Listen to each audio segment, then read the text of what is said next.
You need to know the people in your business who you're dealing with.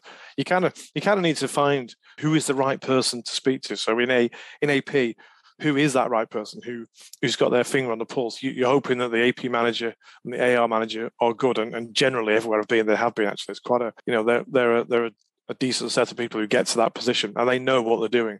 And so you're always talking to those people, and you get them to understand what you need, but more importantly, to understand how it works with them. Because I can sit in my ivory tower and speaking to someone, say in Poland, and something may look really silly from my perspective in Poland, but actually in Poland, and I can sort of say to them, why are you doing this? I don't understand this.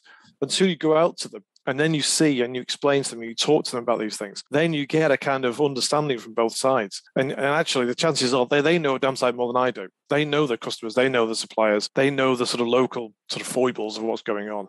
So you have to work with them to understand that. So that's kind of where you start from. But then you've got to push to make sure that there's no slippage, So, okay, you've got to give them that sort of bit of a leeway because they understand what's going on. But at the end of the day, cash needs to come in, be proactive, be prepared to learn, want to learn. There are elements of Treasury where, it can be, there are lots of dull things. There's no doubt, as with everything, there are plenty of jobs that we come into, you've got to do the same thing, churn.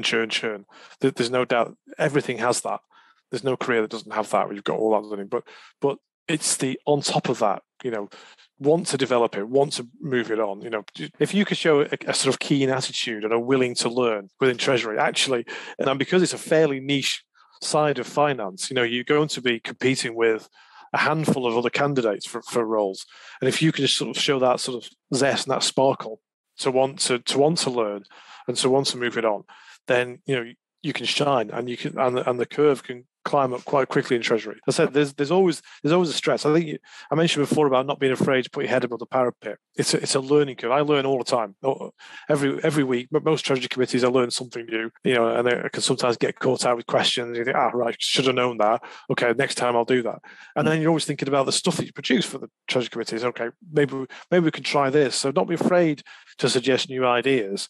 But know your audience. They don't want it to be a showy off thing. But just be prepared to move things on. I think people like to see gentle improvement in things rather than big ideas left, right, and centre. Because again, Treasury is about risk, and it's not supposed to be flamboyant, but it can still be exciting. I think the key to any treasurer coming forward is I think you need to be more dynamic. It's a lot more dynamic of a profession, and you've got to be able. The soft skills are really key. So of course you need to have the qualifications. I've got a bit of couple of certificates and whatnot in ACT just to bolster the SEMA qualification. So the technical side is important, but beyond that, it's the ability to sort of look at things and try to evolve all the time. We all know that going forward, one of the big projects we've got coming up now is going to be automation, looking at evolving treasury management systems, looking at in fact how the cash forecast becomes more AI driven.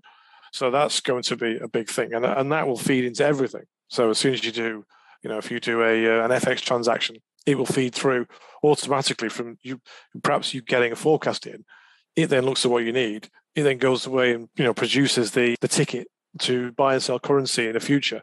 That will then automatically feed into your cash forecast and into your accounts and into your hedge accounting. All that's probably going to be done by AI going forward. A lot of the cash forecasting will be AI, but someone needs to understand it. It's all well and good having reams and reams of numbers flying around. First of all, as I said before, when you go to the next level, so you're looking at director levels, they're not interested in that detail. They just need to have a clear picture, and they need to know that where that's all coming from, because you'll get asked awkward questions.